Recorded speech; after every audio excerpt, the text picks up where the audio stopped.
Greetings, friends. You know, the times may be challenging, the work may be hard, but we have each other, and we're ready to go.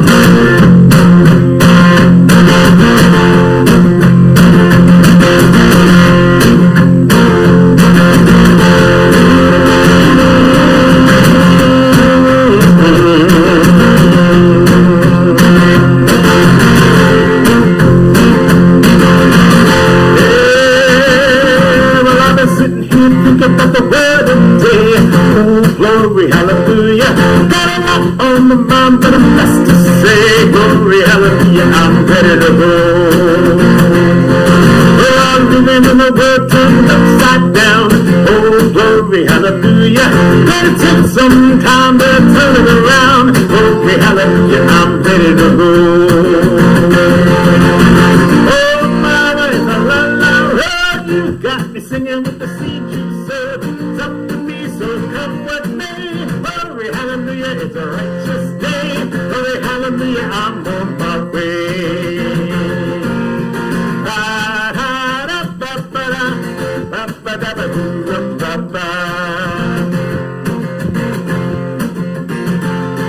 We got a world of trouble and a world of pain. Oh, glory, hallelujah. The heat's standing the truth in freedom's name. Glory, hallelujah, I'm ready to go. When the haters pull up, I just sing my song. Oh, glory, hallelujah. He's the mind on track, keeps my spirit strong. Glory, hallelujah, I'm ready to go. Oh, mama, in the long road, you got me singing with the seed you sowed. It's up to me, so come with me. Glory, hallelujah, it's a righteous day. Glory, hallelujah, I'm on my way.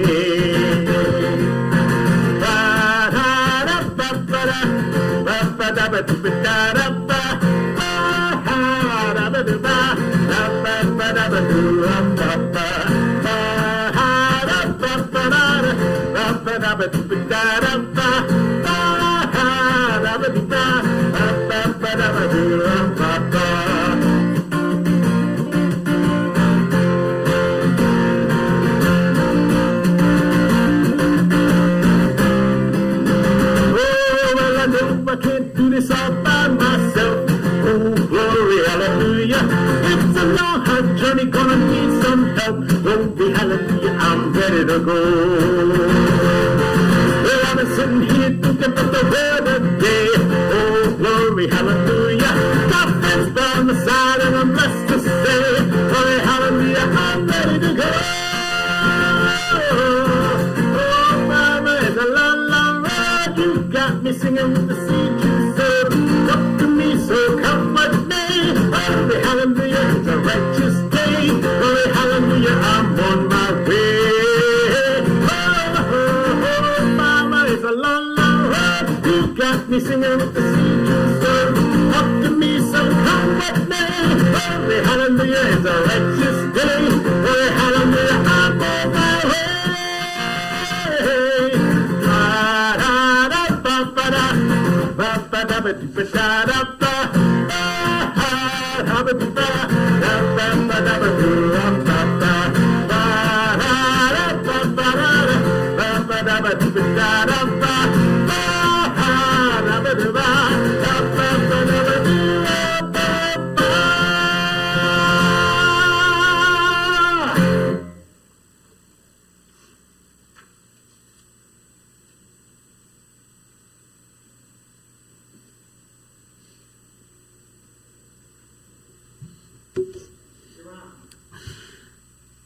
Good morning. The title of today's service is Faster Than a Speeding Bullet, More Powerful Than a Locomotive, the 2020 Unitarian Universalist General Assembly. My name is Charles Thomas. I formally became a member of the Unitarian Universalist Congregation of Flint in 1988. On behalf of our congregation and of our ministers, Reverend Lynn Kerr and Reverend Jerry Kerr, I express a hearty welcome to all. The video you've just seen from the June 24th to 28th, 2020 General Assembly of the Unitarian Universalist Association shows brief excerpts of some banner parades from past General Assemblies from 2005 in Fort Worth, Texas to 2019 in Spokane, Washington. Banner parades begin each General Assembly and are wonderfully joyous celebrations of Unitarian Universalist traditions and values.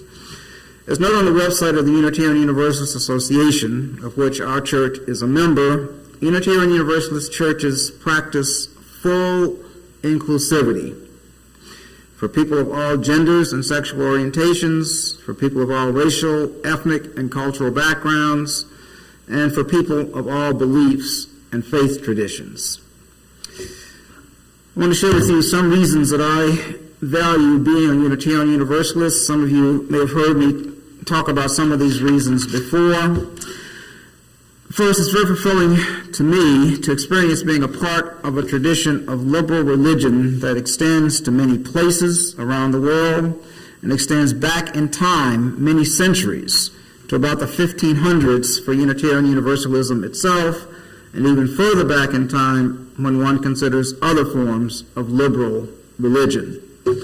It's satisfying to me to feel that I can have a part in helping to preserve this tradition of liberal religious expression for future generations. I also deeply value our tradition of being on the cutting edge of social justice concerns at any point in time. Examples include opposition to slavery, support of women's rights, peace and justice work, and involvement in civil rights efforts in the 1960s and 1970s, support of equal treatment of gays and lesbians, etc. Also, our lack of a dogmatic creed and generally other forms of dogmatism very much appeal to me. Related to this, I greatly value our intellectual openness and the emphasis we place on knowledge, science, and discovery, while being open to and appreciating the good in a wide range of other religious expressions and non-religious views. Examples could include, for example, Islam, Buddhism, paganism, Native American traditions, atheism, Christian traditions, etc. Finally, I highly value our emphasis on tolerance and diversity, both of people and ideas. I want to move on to some announcements for the congregation. Our ministers, Lynn and Jerry Kerr, would like for me to remind you that our Saturday outdoor gatherings are canceled until warmer spring weather arrives. Thanks for your participation in these lunchtime meetings. They were fun. Secondly, if you like today's service, consider sharing it with someone you know. The share button is easy to find near the screen where you watch our service on our YouTube channel. If you watch us on Facebook, remember to click like, as this makes it easier for people to find us and join in. We are grateful for the gifts of time, talent, and treasure that support our congregation and help us continue our presence as an open and accepting liberal faith community. We will gratefully accept your online offering through our website at uuflint.org. Offerings can also be mailed to the church address. The pandemic has caused budget shortfalls for our church, as it has for other organizations and institutions, and for individuals in our community. It's especially important that those of us who can afford to do so keep up with our pledges and perhaps try to dig a little deeper to help during these difficult times. And now, Harold Ford will begin our service with chalice lighting and the reciting of the covenant.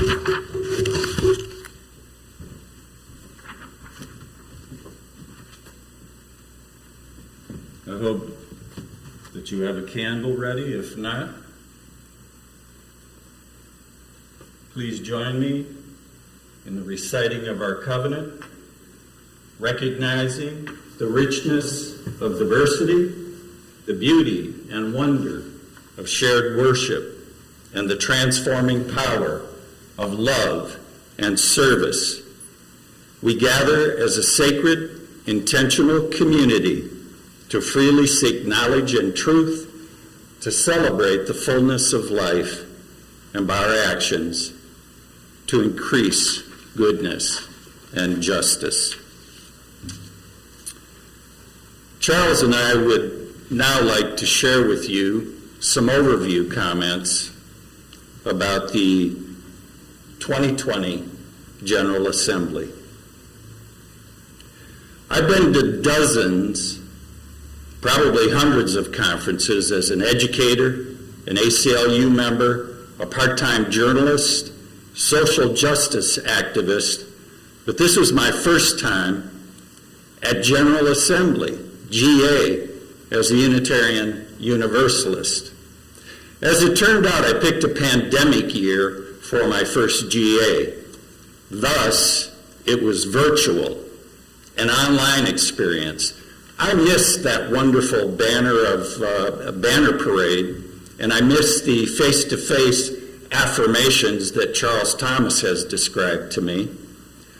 Nonetheless, 2020 GA was the third best attended in UU history, just shy of 5,000 attendees.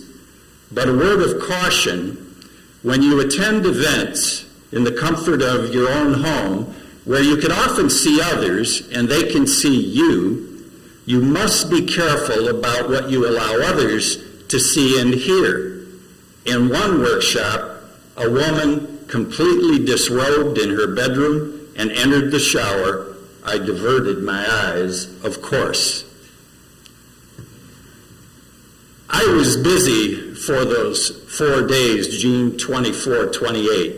I attended several general sessions and smaller specialized workshops. There were 4 major workshop blocks with 10 workshops each. You couldn't attend them all as they ran simultaneously. Imagine the technological challenge. Think about how we've labored with a single Sunday service. Then consider 5,000 attendees, online credentialing, lots of online voting, at least 40 workshops, and other events.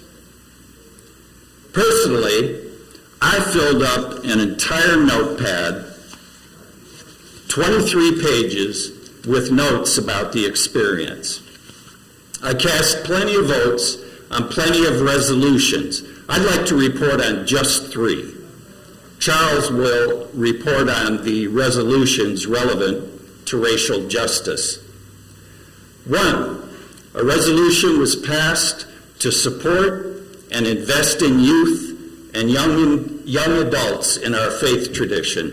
Fact is, we have trouble hanging on to young people. We know it, and we plan to do something about it.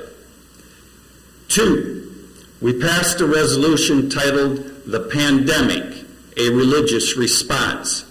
Mostly, it calls on our country to do what is so lacking from the current White House occupants. And 3, another resolution was passed that strengthened the co-moderator leadership model. Simply put, more hands make lighter work. And about our leadership, I'm a discerning soul. Sometimes I can be contrarian, the squeaky wheel. Nonetheless, I must tell you how impressed I was with the UUA leadership team that just stepped down, Reverend Mr. Barb Grieve and Elandria Williams, and the newly elected team of Reverend Meg Riley and Charles Dumond. We're in good hands, folks. Virtual or not, 2020 GA was the most generous in the past 5 years. Through June 30, that's 4 months ago, GA had raised over $218,000 this year. The largest number of gifts was directed to the Tamaqua Museum in Rhode Island, one of several Native American groups in southern New England that the UUA partnered with in recognition of the 400th anniversary of the arrival of Pilgrim settlers. Pilgrim and Puritan settlers are direct religious descendants of our oldest UU congregations. Finally, please know that it wasn't all business. There was wonderful singing and worship. You will also find videos of those events at the UUA website. I encourage you to take in some of that joy.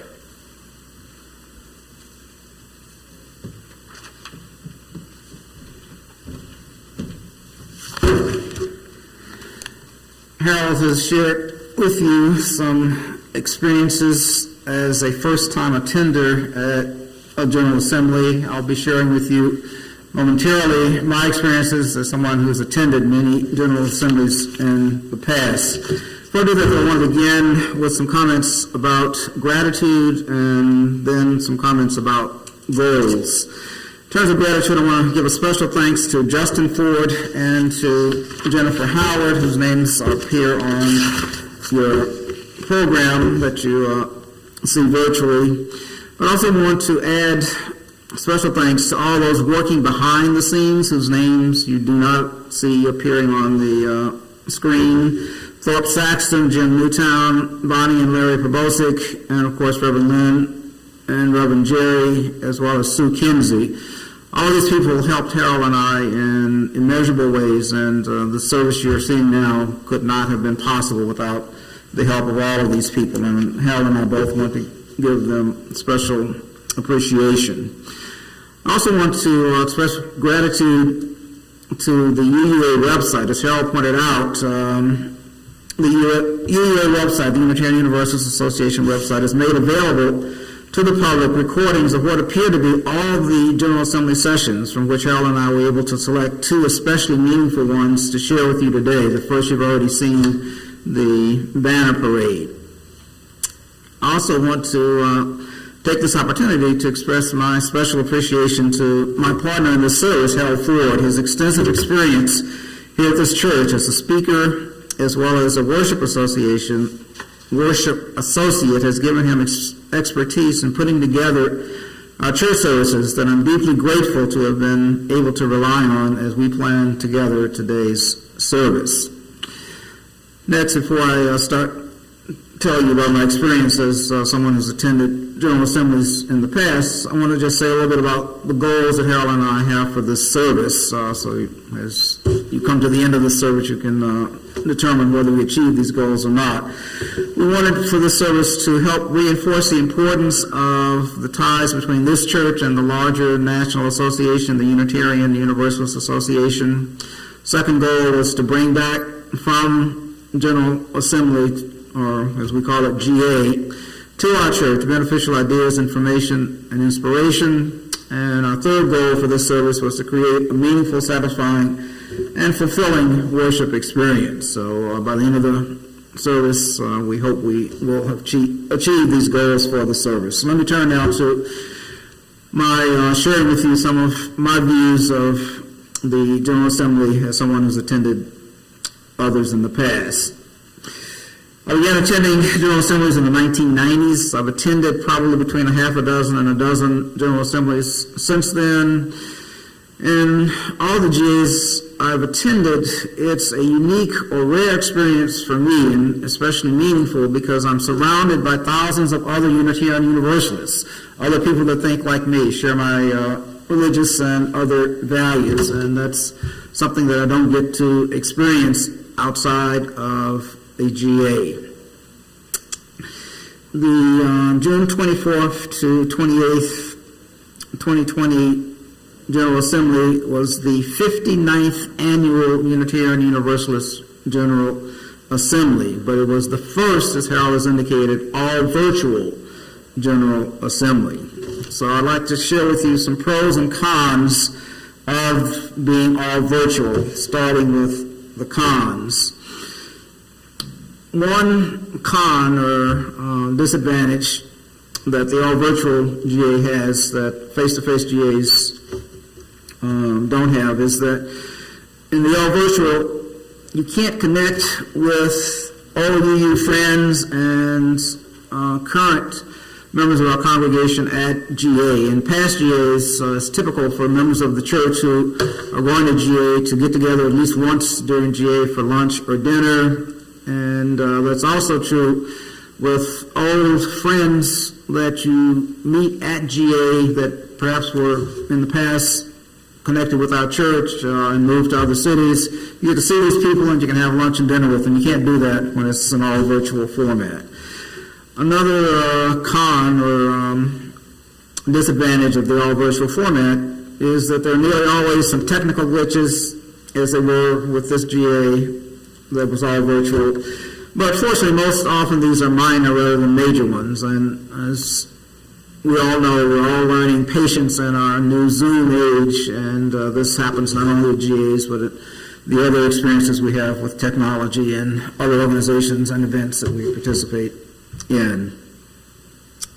Let me turn to some pros then of the 2020 GA from my perspective. The meetings are often tight and crisp in a way that exceeded the way they were in face-to-face settings quite often. They were more tightly organized meetings, and in fact, I observed the same phenomenon in other organizations to which I belong. After all the meetings and events went virtual in March, the virtual meetings in other organizations I belong to are also much more tightly organized and run than was sometimes the case when they were face-to-face.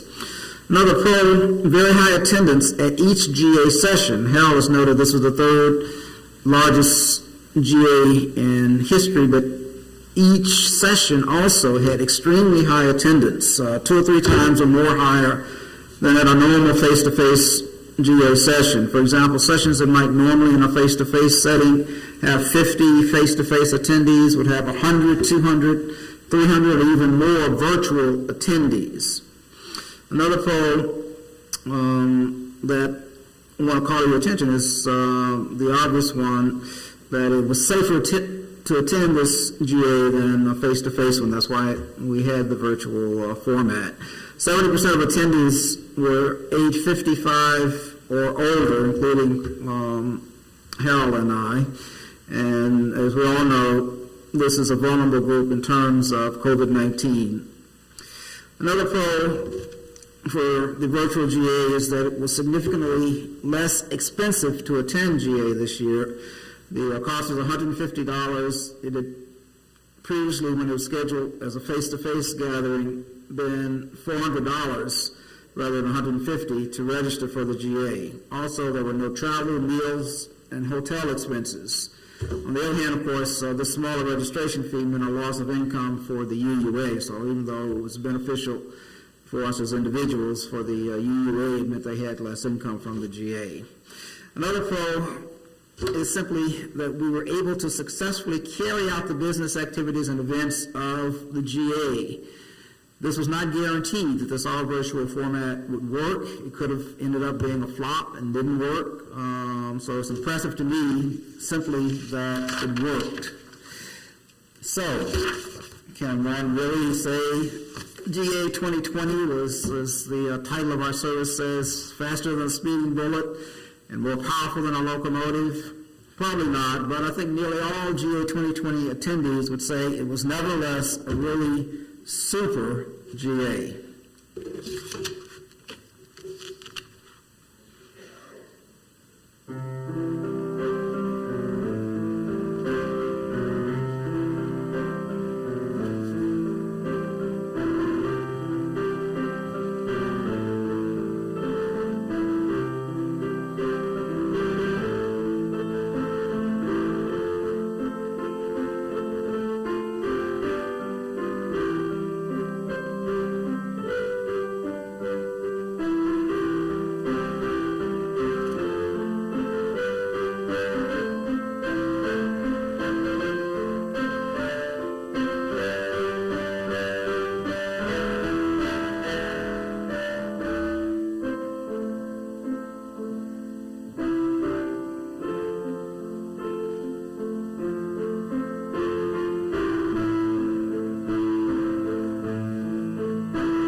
Today I share with you some reflections on racial justice and Unitarian Universalism as they relate to my experiences at the General Assembly in 2020. As I mentioned, I began attending General Assemblies in the 1990s and have attended many General Assemblies since then. I can't remember a single General Assembly at which social justice, and specifically including racial justice, has not been a prominent theme or concern. Examples of these kinds of concerns at the 2020 GA would include the passing of the business resolution titled Embodying Human Rights in Our Investment Decisions. So as we make investments as an organization, Unitarian Universalist Association will be screening its investments to make sure that there aren't any concerns with racial justice in the companies in which we invest our funds. Not only racial justice, but climate change and other social justice concerns. Second example, passing the actions of immediate witness, which is another form of resolution, on first 400 years of white supremacist colonialism. A second or third resolution passed related to racial justice was called Amen to Uprising, supporting the Black Lives Matter movement and supporting bold efforts to solve the problem of police brutality. At GAs, in addition to business sessions where votes on various kinds of resolutions might take place, such as those I gave you examples of just now, business resolutions, actions of immediate witness, and responsive resolutions, there are a great many other educational sessions and workshops on a wide variety of topics. Some examples of such sessions at the GA in 2020 where racial justice concerns were paramount are, for example, session number 209 titled Why We Want and Resist Diversity, session number 212 titled Settler Colonialism and a History of Erasure and Exclusion. This particular session was one of the sessions in the featured speaker series at General Assembly. The speaker for this session, Roxanne Dunbar Ortiz, is a historian and author or editor of 15 books, including the 2019 to 2020 UU Common Read. The book is titled An Indigenous People's History of the United States. This book is currently the focus of the book study group in our own church here, led by Reverend Jerry Kerr. Some more examples then of GA sessions where racial justice was a major concern. Session number 302, Building Communities to Counter White Nationalism and White Power. Session number 304, Having Anti-Racist Conversations and Living into Action. Session number 410, Reparations, Rooted in Repair.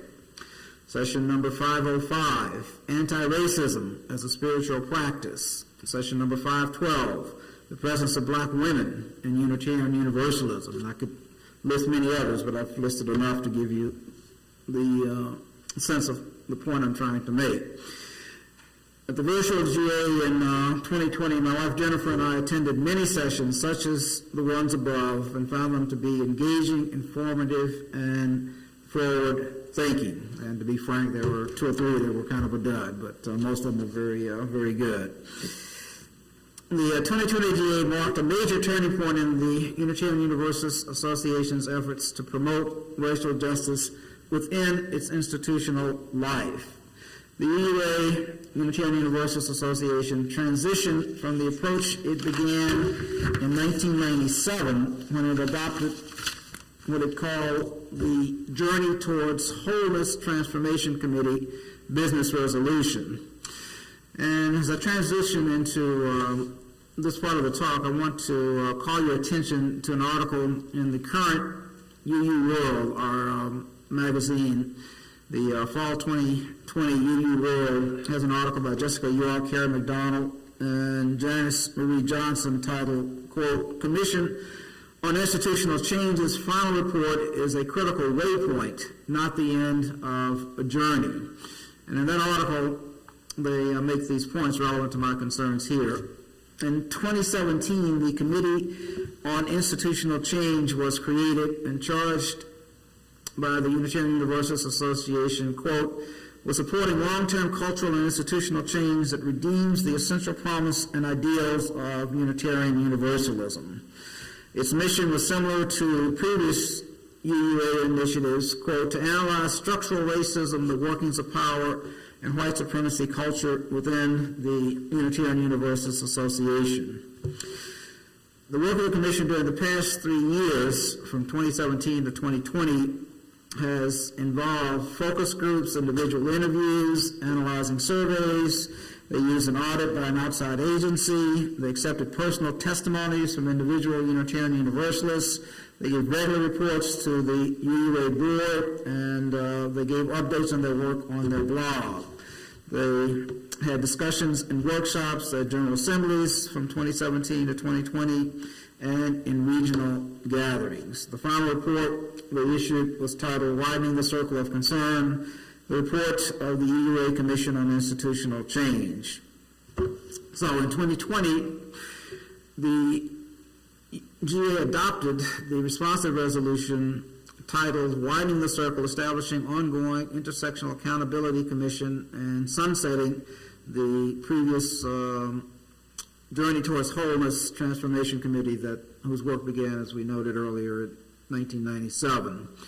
I want to share with you some of the comments, some excerpts from some of the comments in the responsive resolution that established this new approach. First quote, in 1997, the General Assembly committed to be an anti-racist, anti-oppressive, and multicultural faith. The General Assembly requested that the UUA Board of Trustees establish a committee to monitor and assess our transformation as an anti-racist, multicultural institution. The document continues, our faith has made progress and is still on the journey to living into what it truly means to be an anti-oppressive, anti-racist, and multicultural faith. We have passed many resolutions, such as the 2015 responsive resolution supporting the Black Lives Matter movement, and the 2016 reaffirmation of commitment to racial justice. And the General Assembly recommitted to hold ourselves accountable to less witness and more action, to supporting Black Lives Matter, and particularly to examine at General Assembly in 2017, 2018, and 2019 the year-to-year growth of numbers of people of color working as staff at the UUA and in our congregations. And a report on the success in that area appears in a recent UU World. Continuing in the document, we find this comment, notwithstanding the several resolutions, our association and too many of our leaders have not sustained our collective focus on our own white supremacy culture, in that we have too often set aside or minimized that awareness and have regularly relied on the brave work of a few people to remind the rest of us of our failure. Later in the document, it states, quote, we are seeing the impacts of oppression, racism, white supremacy, ableism, and heteropatriarchy in all of its manifestations, and the disparate impact of the COVID-19 pandemic in Black, brown, indigenous, and poor communities, and on people with disabilities, in our lives by the police and military industrial complex, and in how religious professionals, leaders, and congregations that are Black, indigenous, and people of color, disabled, and transgender non-binary people are treated in our congregations and in our covenanted communities. The final excerpt from that document I'll share with you is this, quote, a design committee made up of and working alongside the UUA board and stakeholders or representatives from across our faith centering communities and UUA identity organizations representing marginalized identities would craft a clear charge, specific outcomes, clear milestones, and a clear specification of its powers. In conclusion, then, I will share with you my brief comment here. The quest for racial justice is ongoing and has a long history in our Unitarian Universalist religion and in our country. We have made significant progress, but much progress remains to be made.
Train to Jordan, picking up passengers coast to coast. Faith is the key, the doors unlock them. There's hope for all among those loved the most.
You just thank the